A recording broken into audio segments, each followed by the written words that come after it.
बच्चे को अंदर नहीं जाने दे रहे। तो उन्होंने बोला कि आपकी 4 महीने की फीस बाकी है। तो पापा ने बोला कि क्या मैं एक बार प्रिंसिपल से मिल सकता हूँ, आपके जो प्रधानाध्यापक है उनसे मिल सकता हूँ। तो बोला कि ठीक है। तो उन्होंने हमें अंदर जाने दिया और मैं खड़ा हूँ पीछे, पापा खड़े आगे और प्रिंसिपल। तो उन्होंने बोला कि सर क्या हुआ? तो बोला कि सर फीस तो देनी पड़ेगी, बिना फीस के हम कैसे अलाउ करें, हमें भी 100 तरह के जवाब देने होते हैं। तो क्या हुआ कि पापा जवाब देने से पहले, पापा जवाब दे नहीं रहे थे, पर मैं बहुत वो हो गया था, रुआसा सा होता है ना, बच्चे कैसे होते हैं आपको पता है, मैं रुआसा सा हो गया और मैंने पीछे से मेरे मेरे प्रिंसिपल को मैंने बोला कि सर मैं इतना पढ़ाई करता हूँ, है ना, मैं बोला कि आप और इतना पढ़ाई करता हूँ, इतना आपकी क्लास में मैं, सर मेरे सबसे ज्यादा नंबर आते हैं, सर आपको कम से कम मतलब पढ़ाई की तो फीस नहीं लेनी चाहिए। मेरे मुंह से ऐसा निकल गया, सर आपको तो कम से कम समझना चाहिए पढ़ाई की फीस नहीं लेनी चाहिए, और पैसे के लिए आपने मेरे को गेट के बाहर खड़ा कर दिया। कम से कम ये चीज तो फ्री होनी चाहिए। मैंने तो हक से बोला कि ये चीज तो फ्री होनी चाहिए।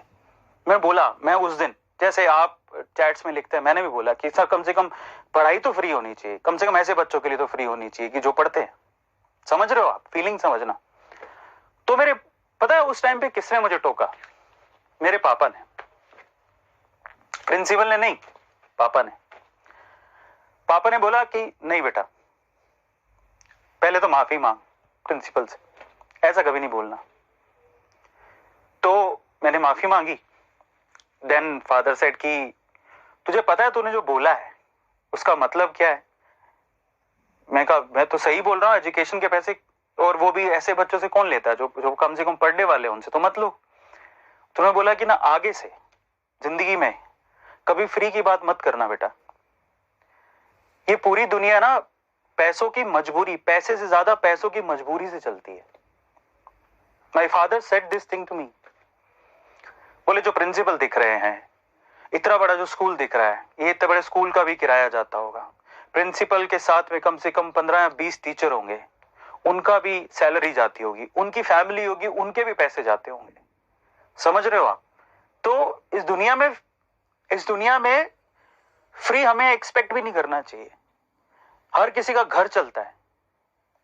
तो मेरे पापा ने, अभी रिसेंटली बात हो रही थी किसी चीज को लेके, तो मेरे पापा ने मुझे बोला कि बेटा अब रिलायंस कितना बड़ा है, रिलायंस और टाटा अंबानी ये सब कितने बड़े हैं, मतलब आज ऐसा बोला जाता है कि वो लोग एक पूरा देश तक खरीद सकते हैं। नहीं, फिर भी आप इतने बड़े, इतना पैसा उनके पास कि वो अथाह पैसा, अगर 1 मिनट में वो करोड़ों रुपया भी खर्च करे तब भी उनको 300 साल तक खत्म नहीं हो।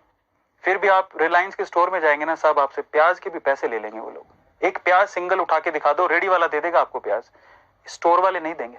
रिलायंस, टाटा का क्रोमा या जो भी है, वो कारण है उसके पीछे। ये दुनिया पैसों से ज्यादा पैसों की मजबूरी से चलती है। उन्होंने मुझे तब कहा कि ना ये नहीं, फ्री नहीं मांगना। उन्होंने तब मुझे एक और बात सिखाई। बोले कि अगर कोई पैसा मांग रहा है, अपनी कला का उसकी कद्र करो, कि वो, क्योंकि वो मेहनत करके आया वहां तक और अपनी मेहनत के पैसे मांग रहा है। वो मना मत करो। पैसे मांग रहा है उसको ये मत कहो ये क्या है, उसको ये कहो कि आज तो मैं मजबूर हूं, नहीं कर सकता, बाद में देखेंगे, लेकिन उसको ये मत कहो कि तू क्यों पैसे मांग रहा है। वो मेहनत करके आया, अपनी कला का पैसा मांग रहा है, और वो शायद वो डिजर्व करता होगा। समझ रहे हो आप? ये बात मेरे फादर ने मुझे सिखाई कि फ्री, और उन्होंने सिंपल बात बोली, देखो आज तुमसे कोई पैसे ले रहा है और तुम्हें कोई चीज सिखा रहा है, कल तुम ये चीज सीख कर अपनी कला को आगे बढ़ा के तुम भी कमाने वाले बनोगे, तुम भी किसी से पैसे लेके अपनी कला को अपनी कला से अपनी रोजी रोटी कमा रहे होगे। ये हमें समझने की जरूरत है। और दुनिया ही सारी पैसे और पैसे की मजबूरी से चल रही है। फ्री में क्या है?